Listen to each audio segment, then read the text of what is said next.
ग्रामीण के हिंगना तहसील अंतर्गत दाबा गांव की एक संपत्ति को लेकर नया विवाद सामने आया है। प्रकाश मारुति दातिर ने उप विभागीय अधिकारी के समक्ष शिकायत दर्ज कर राजस्व अभिलेखों में कथित अनियमितताओं की जांच की मांग की है।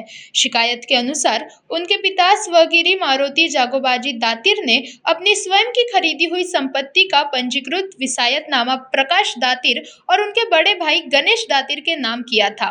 इसके बावजूद राजस्व रिकॉर्ड में अन्य व्यक्तियों के नाम वारिस के रूप में दर्ज किए गए हैं। शिकायतकर्ता का आरोप है कि संबंधित लोग संपत्ति की बिक्री कर रहे हैं। उन्होंने विसायत के अनुसार फेरफार दर्ज कर अन्य नाम हटाने और मामले की निष्पक्ष जांच करने की मांग की है। सागर पडोळे हिंगणा तालुका प्रतिनिधी आपलं नाव परिचय प्रकाश मारुती काय प्रकार झाला तुमच्यावर जमिनीबद्दल माझ्या वडिलांचं प्रमाणपत्र सगळं तहसीलमध्ये हस्तांतर केलं होतं. तहसीलदार आणि पटवाडीसुद्धा किंवा एकदा फेरफार रजिस्टर मृत्यूपत्र होतं का? हो. रजिस्टर असताना पण नाव चढवण्यात आले. हो.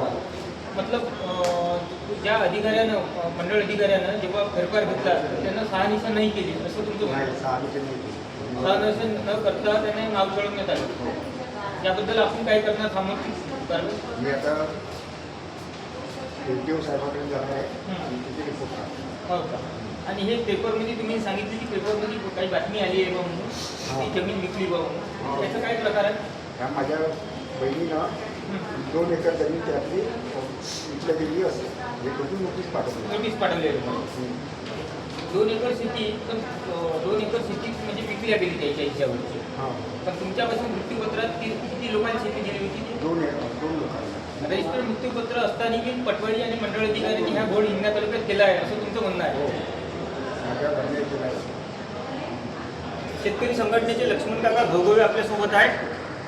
लक्ष्मण काका, काय म्हणणं आहे तुमचं वालं हिंगणा तालुक्यात पटवारी आणि मंडळ अधिकाऱ्यांचे एवढे मोठे घोड चालू आहे तर तुमचं काय म्हणणं आहे याच्यावर? माझं म्हणणं आहे, माझ्याकडे आलं आहे, माझ्याकडे शिकायत केली, संघटनेच्या माध्यमातून आम्ही यांना पाठिंबा देणार, न्याय मिळवून देणार.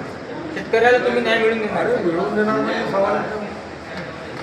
ज्या पटवाऱ्यानं किंवा मंडळ अधिकाऱ्यांनी जे काही गलती केली आहे त्या मंडळ अधिकाऱ्यानं फेरफार घेतला त्यानं सहनिशा न करता नाव चढवण्यात आले आहे. हो झाले. फेरफार म्हणजे पास केला आहे, त्याबद्दल काय म्हणा?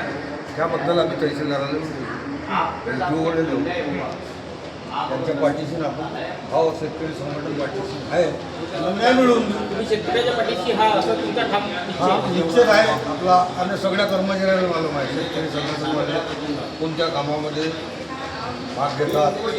आपल्यासोबत लक्ष्मण काका घोगवेची अशी प्रतिक्रिया आहे की ज्या शेतकऱ्यासोबत जर अन्याय होत आहे त्या शेतकऱ्याला न्याय मिळवून देण्यासाठी लक्ष्मण काका घोगवे हे 24 तास शेतकऱ्याच्या पाठीशी उभे आहेत असे लक्ष्मण काका घोगवेचं म्हणणं आहे.